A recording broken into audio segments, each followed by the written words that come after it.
I'm Staff Sergeant Ethan Harlan, third-generation orchard farmer. Just stepped off a plane from Eastern Europe after 18 months keeping the peace, while my Purple Heart grandpa was buried without me. The same 1,200 acres of rolling hills, apple trees, and that crystal spring-fed pond my family had worked since 1892. I pull up the long gravel drive expecting to smell blossoms and hear the creak. Instead, I get orange surveyor paint slashing across century-old oaks like crime scene tape, and a chain-link fence rattling around Grandpa's fresh grave. Brianna Voss, 51, white Range Rover, ruler in her purse for measuring grass, stood in my driveway like she owned the place. Which, according to the forged tax papers she shoved at me, she basically did. Military housing allowance doesn't cover back taxes, Sergeant, she cooed, adjusting her oversized sunglasses. Your grandfather should have planned better. This is what happens when families put country over community responsibility. I was still in my uniform, boots caked with foreign dirt, and this woman was lecturing me on patriotism while her landscaping crew drove stakes through Grandpa's prize rose garden. The scent of crushed petals mixed with diesel exhaust hit me harder than any mortar round. 800 acres gone. Sold to Pinehaven Estates HOA for $2.1 million. Pennies on the dollar for land worth $8,000 an acre. My bank account, $212. My remaining 400 acres suddenly slapped with development restrictions nobody could explain. She didn't stop there. Within 48 hours, Brianna filed a restraining order claiming I'd threatened military-style violence. The judge, her golf buddy, rubber-stamped it. Suddenly, I couldn't step foot in half my own county. Then the neighborhood app lit up. Aggressive veteran behavior reported near the lake. PTSD concerns for our children. She hosted community safety nights, where she warned everyone about undesirable elements, while wearing enough Chanel to pay my property taxes for a decade. I didn't yell. I didn't swing. Military intelligence training taught me something better: watch, wait, and find the weak point. While Brianna was busy measuring lawn heights to the eighth of an inch and finding misses. Delgado $250 for leaving Christmas lights up until January 3rd. I drove 200 miles to the state archives with my last $40 in gas. Dusty boxes. Yellowed 1962 deeds. And there it was. The smoking gun Grandpa had buried deeper than any grave. When the original developer bought surface rights for Pinehaven Estates, Grandpa quietly purchased every subsurface and mineral right for $500. Foundations, basements, septic tanks, everything below ground level on all 50 luxury homes now legally sat on my property. Brianna thought she'd stolen my inheritance. She had no clue I owned the ground her entire empire was built on. I sat in my truck outside the archives, the papers shaking in my hands, and laughed for the first time in months. Not because it was funny, because I could already picture her face when she found out her $2.3 million bargain was about to cost her neighborhood $47 million to fix. Back home, the harassment kicked into overdrive. Noise complaints every time my tractor started before 8 a.m. Sheriff deputies citing me for disturbing the peace when I moved my own cattle. Brianna's groundskeeper accidentally drove stakes through the last of Grandpa's heritage roses at 3 a.m. Security footage caught it, but of course the HOA board ruled it encroaching vegetation, violating community standards. She smirked at me across the fence. Standards matter, Sergeant. Even for veterans. I smiled back. Calm. Patient. The same smile Grandpa used right before he won at poker. Because while Brianna was busy destroying flowers and destroying reputations, I was busy building a case. File 2.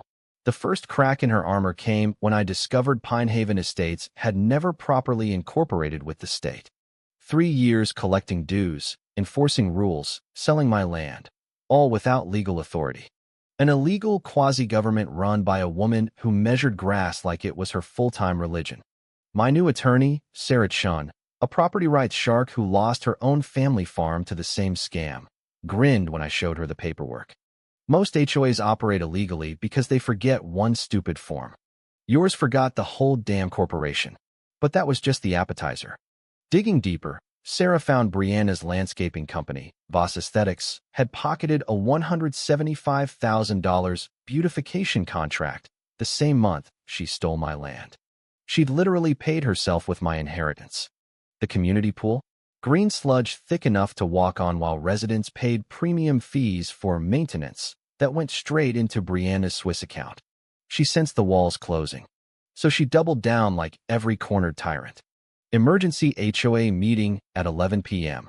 On a Tuesday, only 12 people showed because most residents were sick of her fines. She rammed through retroactive approval votes with her skeleton crew of cronies. The desperation in her voice when she screeched, "We must protect property values from outside agitators," was pure black comedy. Then came the real fun. Elderly Mrs. Delgado, widow, retired teacher, $38 short on dues after her husband's cancer bills, got a foreclosure threat. Brianna's response at the meeting? Grief doesn't excuse financial irresponsibility, Margaret. We all have standards. The room went dead quiet. That was the moment the sleeping giant woke up. Margaret started a secret Facebook group, Pine Haven Truth Tellers. Within 2 weeks, it had 43 members swapping horror stories.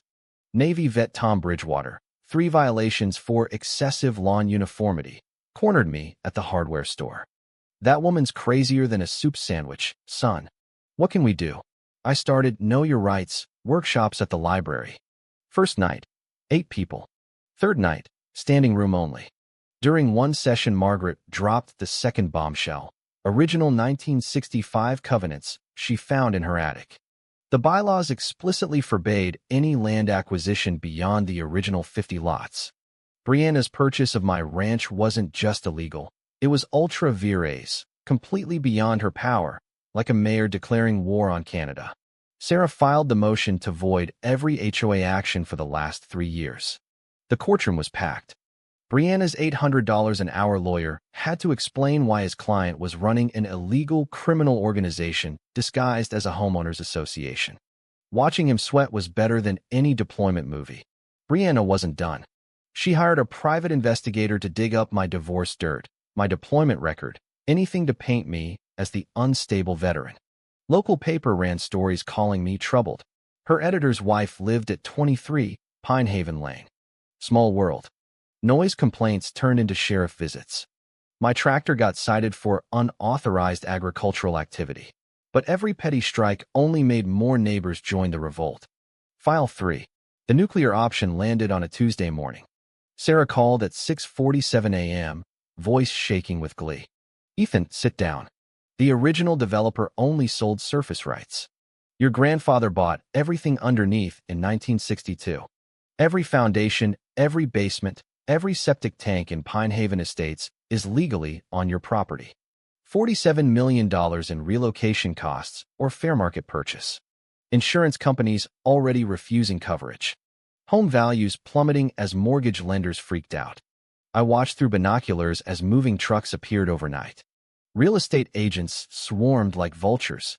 Brianna's $1.2 million mansion was now worth whatever I decided the dirt beneath it was worth.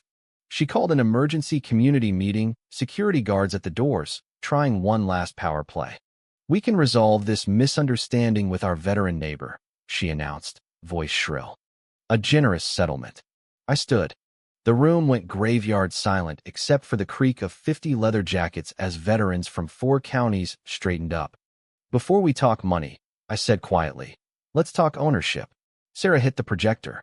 The 1962 deed filled the screen, Grandpa's signature glowing under the lights. Gasps. Real estate agent Patricia Wells whispered, "Oh my God," loud enough for the back row. "Market value for those subsurface rights? $47 million. Or we relocate every house for $15 million. Brianna's face drained white. Her lawyer frantically packed his briefcase. Then Margaret stood, phone in hand. "I recorded this last bridge club. Listen." Brianna's wine-loosened voice played crystal clear, bragging how easy it was to forge tax papers and fool stupid government clerks. FBI agent Rodriguez stepped forward.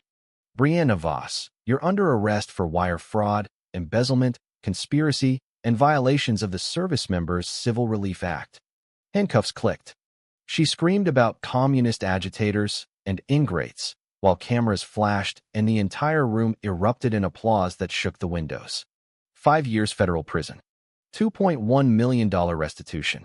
The county assessor who helped her lost his pension and did 2 years. My full 1,200 acres restored. New HOA board. Margaret president, Tom treasurer. Now runs with monthly open books and unanimous votes for anything over $500. No more rulers. No more tyrants. I sold the subsurface rights back at 20% below market.